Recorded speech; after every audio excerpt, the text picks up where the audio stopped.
शिवाजी पार्कात मनसे मेळाव्याची जय्यत तयारी पूर्ण। राज ठाकरे कुणावर तोफ डागणार याची उत्सुकता। ठिकठिकाणाहून मनसैनिक मेळाव्यासाठी रवाना। साध्वी प्रज्ञा सिंग ठाकूर यांचा मालेगाव दौरा रद्द। प्रकृती ठीक नसल्याच्या कारणामुळे दौरा रद्द झाल्याची सूत्रांची माहिती।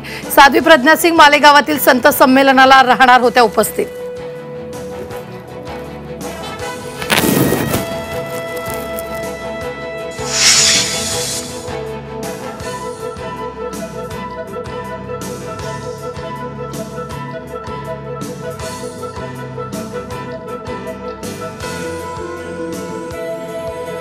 कर्जमाफीच्या मुद्द्यावरून राऊतांचा सरकारवर घणाघात। शेतकरी कर्जमाफी देऊ शकत नसाल तर राजीनामा द्या, राऊतांचं अजित पवारांना आव्हान।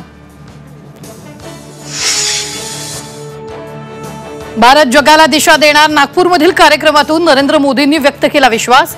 तर जगात कुठेही संकट आलं तर भारत मदतीला धावत असल्याचं केलं विधान।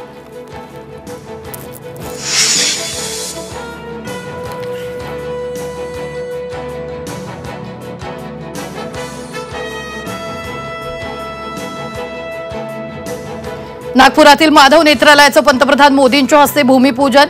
5.83 एकर परिसरात उभी राहणार नेत्रालयाची वास्तू। मोदींकडून संघाच्या कामाचं कौतुक।